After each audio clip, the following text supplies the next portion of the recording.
나이가 들수록 피부 가려움증으로 고생하시는 분들이 많죠. 특히 겨울철에 그리고 장노년층 분들에게서 각질과 함께 더 심하게 나타나는데요. 이때 피부건만 관리하는 건 임시방편일 뿐 겉이 아닌 피부 속부터 챙겨주는 것이 아주 중요합니다. 이를 위해서 필요한 것이 바로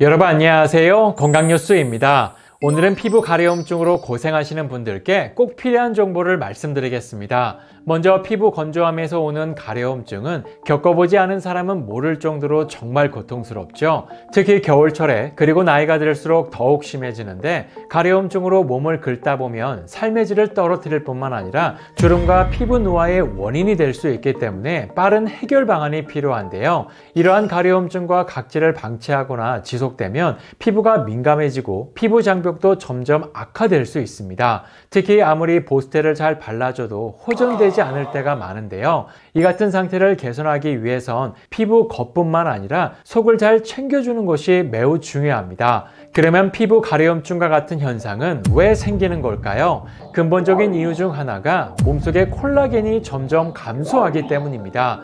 먼저 콜라겐은 피부, 혈관, 관절, 잇몸 등을 구성하는 요소로 체내 전체 단백질의 3분의 1을 차지하는데요. 특히 몸속에서 다양한 기능을 담당하는데 문제는 콜라겐이 성인이 된 이후로 매년 1%씩 감소해 70대가 되면 20대의 10% 수준까지 감소한다는 겁니다. 왜 우리가 어린아이들을 보면 피부가 탱탱하고 촉촉한데 노인이 될수록 주름이 생기고 건조해지죠? 그게 다 몸속에서 콜라겐이 감소하고 덜 만들어지기 때문입니다. 특히 콜라겐이 체내에서 줄어들고 있다는 것이 가장 빠르게 체감되는 것이 바로 피부 상태이고요. 피부는 얼굴뿐만 아니라 전신에 있기 때문에 콜라겐의 부족은 신체 전반의 건강에도 영향을 줄 수 있게 됩니다. 그 대표적인 증상이 바로 피부 건조함 증상이죠. 따라서 이러한 증상이 잦은 노년층 분들은 전신 건강을 위해서라도 콜라겐을 필수로 챙기셔야 합니다.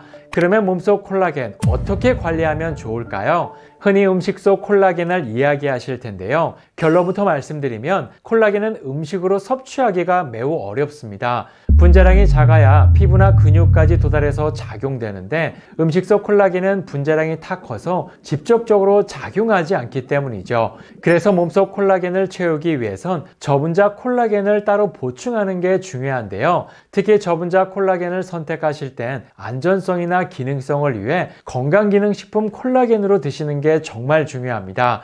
그러면 시중에 많은 콜라겐 중에 어떤 콜라겐을 섭취하면 좋을까요? 총 3가지는 반드시 확인하시는 게 좋은데요. 첫 번째는 트리펩타이드 형태의 저분자 콜라겐 펩타이드인지 확인하셔야 합니다. 왜냐? 저분자 콜라겐 펩타이드는 체내 콜라겐과 같은 구조이고요. 분자량도 작아 섭취 시 체내 흡수가 잘 되는 것으로 알려져 있습니다. 실제로 실험용 쥐에게 저분자 콜라겐 펩타이드를 섭취시킨 후 흡수율을 관찰한 결과 24시간 만에 피부, 뼈, 연골, 위장 등에 콜라겐이 도달된 것이 확인됐다고 합니다.